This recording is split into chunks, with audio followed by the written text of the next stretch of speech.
Good morning everyone, this is Omega Alpha Montebon. So ang tatalakayin po natin ngayon ay tungkol sa utilitarianism, the consequentialist ethical framework. So here are the intended learning outcomes. First is to articulate what is ethical based on utilitarianism or the consequentialist ethical framework. And the next is the critique utilitarianism. So, who originated the utilitarianism? There are two British philosophers, namely Jeremy Bentham and John Stuart Mill, are known to be the original advocates of utilitarianism. So, si Jeremy Bentham, born on February 15, 1748 in London, England, also died on June 6, 1832 in London. He is an English philosopher, economist, and theoretical jurist, the earliest and chief expounder of utilitarianism. On the other hand, John Stuart Mill was born in 1806 and died in Avignon on May 8, 1873. He has been called the most influential English-speaking philosopher of the 19th century, and also a British philosopher, economist, and moral and political theorist. So the two of them are the founder of the utilitarianism. The utilitarianism is a moral theory that focuses on the result or consequence of our action, and the threats intentions as irrelevant. Utilitarianism is a form of consequentialism, and its name suggests is founded the principle of utility, meaning that the property of any object that tends to produce pleasure and prevent pain. The aim of utilitarianism is to maximize utility, or the happiness and well-being of all affected individuals. An act is good or morally right if it promotes happiness, and bad or immoral if it tends to produce pain. So utilitarianism, kung makikita natin o kung intindihin natin kung ano yung utilitarianism, masasabi lang ng tama yung na morally right yung isang action if if it will produce happiness.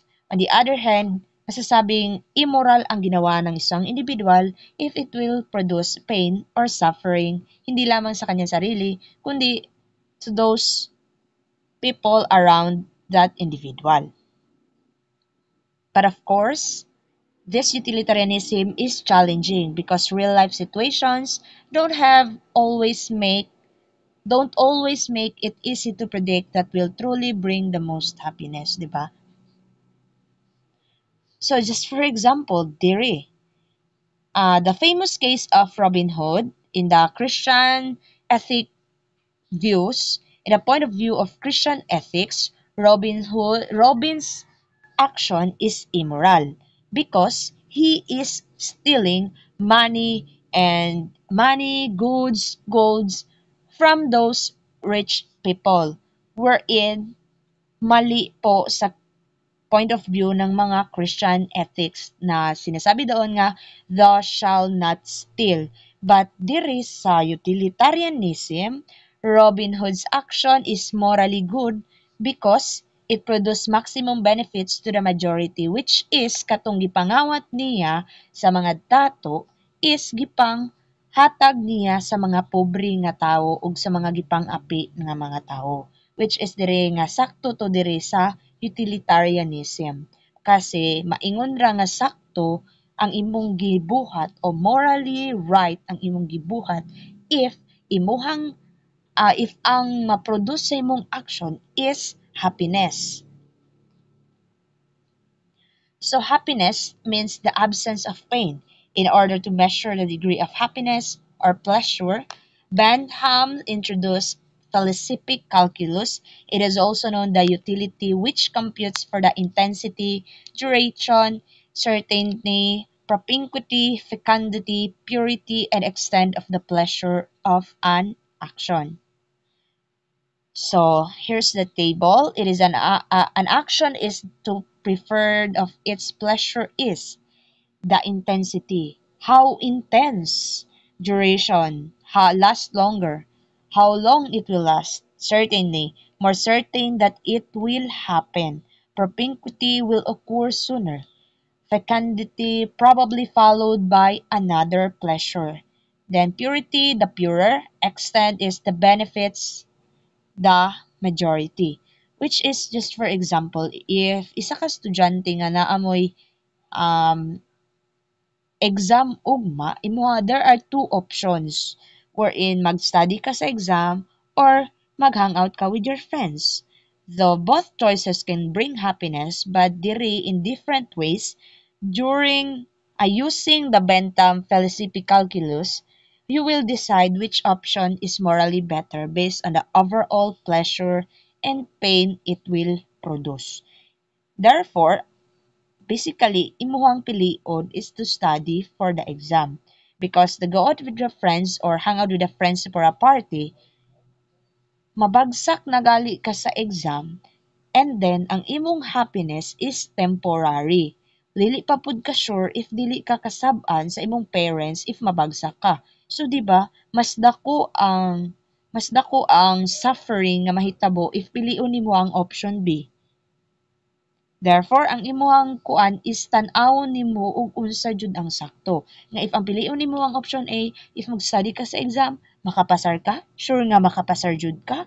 Then ang imong happiness after makapasar ka sa exam, malipay jud kayo ka. Unya kinsa may mag-benefits ana? Ikaw ug ang imong family nga gasupport sa imuha, mahimo silang proud. Nakabalo sila nga nagtarong ka sa imuhang pag-eskwela.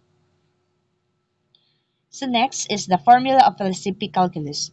Pleasure minus pain is equals to balance. Kasi for Bentham, the balance is the basis of morality of an action. If ang balance mag-favor siya sa pleasure, then the act is good. And the other hand, if the balance is in favor in pain or suffering, then ay mong gibuhat is bad. Ana, ragud, kadali.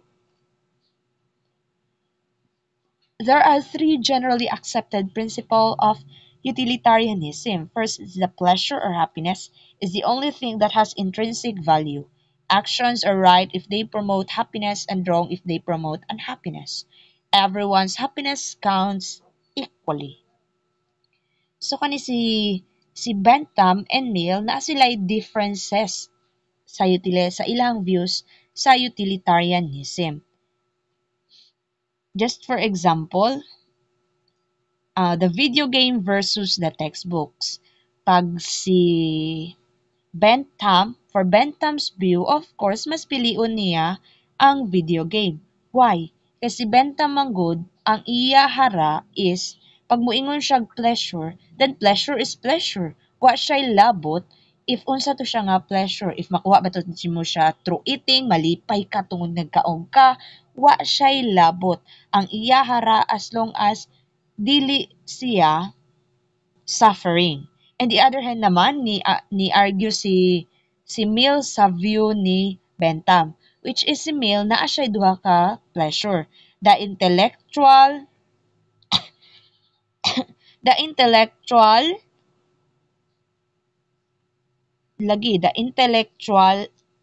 ang iyahang kuan og physical. And then, ang diri nga part is iyang pilion, of course, katong textbook.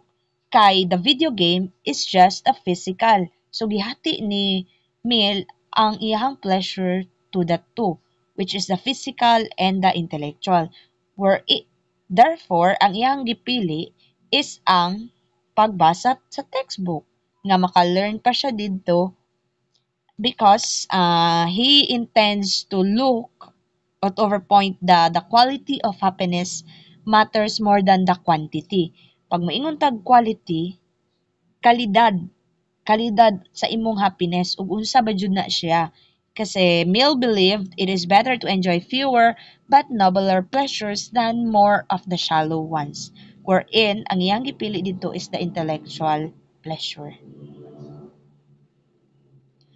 So the similarities of Bentham and Mill's view, they both teaches us that the action should be judged not by who does them or why they are done, but what they lead to.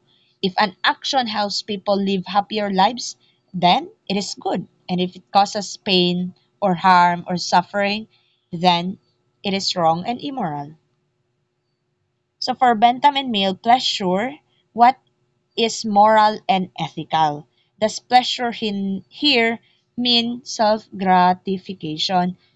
For Bentham and Mill, pleasure does not mean self-centered enjoyment.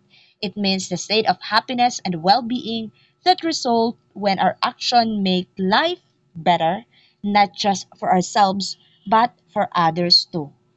Therefore, dili siya self-gratification.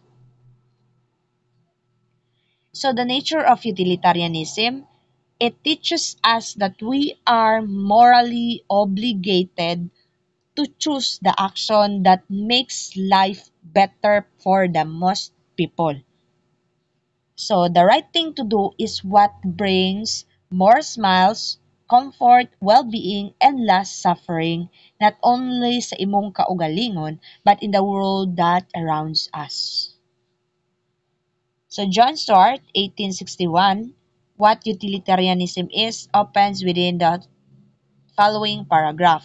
The creed which accepts as the foundation of moral utility or the greatest happiness principle holds the action aright in the proportion as they tend to promote happiness, wrong as they tend to produce what reverse of the happiness. Therefore, ang iyahang gi-point out diri is una to sige ra tag balik-balik nga ang action matawag ra nga sakto ang imong action if ang imuhang result is nakabring siya happiness. But if baliktad naman sa happiness o ang iyahang result naman is suffering or harm, makaharm ka sa tao, therefore, ang imong gibuhat is immoral. So thus, another name for utility is the greatest happiness principle. This principle holds that actions are right in the proportion as they tend to promote happiness, wrong as they tend to produce the reverse of happiness. This is the quality, which is the greatest good, quantity, the greatest number criteria. The two version of utilitarianism.